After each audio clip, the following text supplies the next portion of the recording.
Assalamualaikum warahmatullahi wabarakatuh.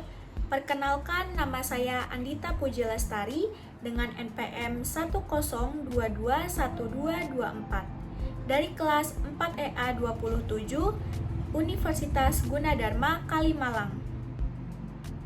Hari ini saya ingin mengajak kalian semua untuk memahami risiko kredit dalam manajemen risiko. Mari perhatikan pemaparan yang saya sampaikan. Mari kita mulai dari pengertian dasarnya. Apa itu risiko kredit? Risiko kredit adalah risiko keuangan yang terjadi ketika pihak peminjam atau yang kita sebut dengan debitur gagal memenuhi kewajibannya untuk membayar kembali pinjamannya atau kewajiban finansial lainnya sesuai dengan perjanjian yang telah disepakati. Kegagalan pembayaran ini dapat berupa keterlambatan pembayaran bunga, pokok pinjaman, atau gagal bayar secara keseluruhan atau default. Bank memiliki 3 fungsi, yaitu pertama, mengumpulkan dana dari masyarakat surplus dalam bentuk tabungan. Kedua, menyalurkan dana kepada masyarakat minus dalam bentuk pinjaman. Ketiga, menyediakan jasa-jasa bank seperti transfer. Jika kita lihat dari ketiga fungsi bank tersebut, risiko kredit masuk ke dalam kelompok pinjaman karena menyalurkan dana.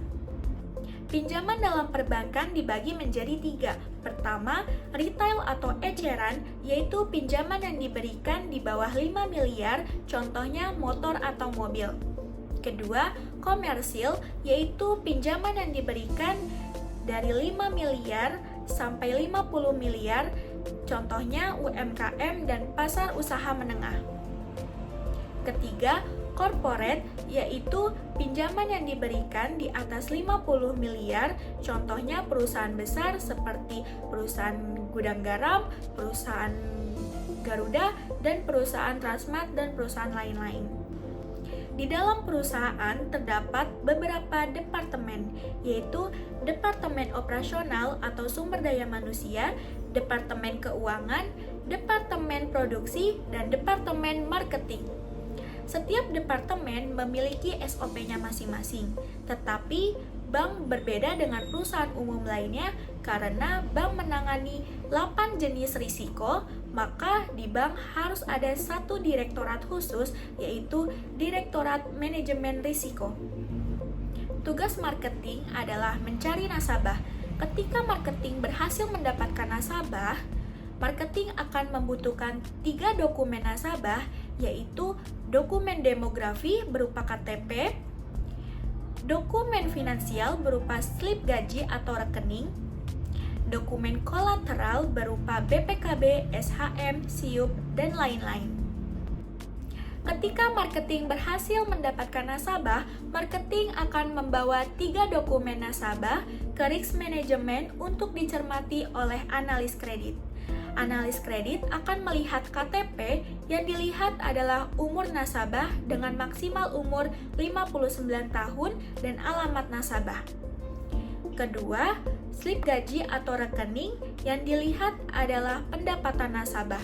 Apakah pendapatan nasabah lebih besar dari cicilan?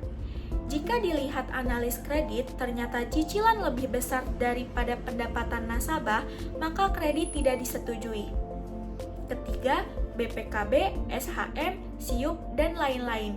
Itu sebagai jaminan. Apakah jaminan yang diberikan untuk kredit cukup bernilai? Jika jaminan yang diberikan untuk kredit cukup bernilai, maka kredit akan disetujui. Di perbankan, keterlambatan dalam membayar cicilan disebut dengan istilah kolektibilitas. Kolektibilitas adalah jumlah hari nasabah menunggak dalam membayar cicilan. Kolektibilitas dibagi menjadi 5 kategori, yaitu kolektibilitas 1 dengan 0 hari menunggak, kolektibilitas 2 dengan 1-89 hari menunggak, kolektibilitas 3 dengan 90-119 hari menunggak, kolektibilitas 4 dengan 120 sampai 179 hari menunggak, kolektibilitas 5 dengan lebih dari 180 hari menunggak. Untuk menghitung risiko kredit harus mengetahui kolektibilitas. Contoh menghitung risiko kredit sebagai berikut. Pada tanggal 10 April telah disetujui kredit motor. Lalu jatuh tempo pada tanggal 10 Mei. Jika nasabah melakukan pembayaran cicilan pada tanggal 11 Mei, artinya nasabah sudah menunggak 1 hari, yaitu masuk ke dalam kolektibilitas 2. Terdapat beberapa contoh risiko kredit. Yang pertama, nasabah gagal membayar cicilan, mungkin dikarenakan nasabah kehilangan pekerjaan atau faktor lainnya. Kedua, analis keliru dalam memperhitungkan pendapatan nasabah. Jadi, nasabah mendapatkan cicilan yang lebih besar daripada pendapatannya atas kesalahan analis kredit.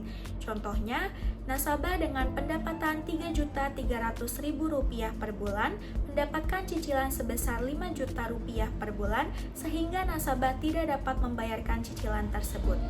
Ketiga, suatu perusahaan mengalami kebangkrutan sehingga tidak dapat membayarkan kewajibannya. Keempat, sovereign risk atau risiko kedaulatan, yaitu risiko gagal bayar dari negara. Kelima, obligasi atau surat jangka panjang seperti SUN atau surat utang negara. Surat utang negara adalah surat obligasi yang dikeluarkan oleh negara Indonesia. Mungkin di negara lain terdapat surat sejenis SUN, tetapi namanya berbeda. Keenam, concentration risk atau risiko konsentrasi, yaitu risiko yang terjadi karena bank konsentrasi hanya pada satu kelompok dari 3 kelompok pinjaman, yaitu retail, komersil, dan corporate. Contohnya, konsentrasi bank di retail sebesar 10%, di komersil sebesar 30%, dan di corporate sebesar 60%. Itu tidak boleh karena tidak seimbang. Jadi konsentrasi itu harus seimbang. Contohnya seperti 33% di retail, 33% di komersil, dan 33% di corporate. Ketujuh, fraud. Fraud adalah penipuan seperti memalsukan KTP sehingga saat dananya cair lalu nasabahnya menghilang. Fraud bisa terjadi disebabkan karena faktor internal dan eksternal. Faktor internal fraud seperti marketing bekerja sama dengan analis kredit. Faktor eksternal fraud adalah nasabah memalsukan slip gaji atau KTP.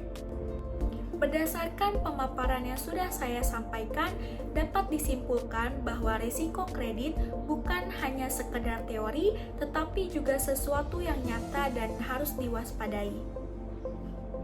Terima kasih atas perhatiannya. Semoga pemaparan yang saya sampaikan dapat bermanfaat dan menjadi pemahaman baru tentang risiko kredit dalam manajemen risiko.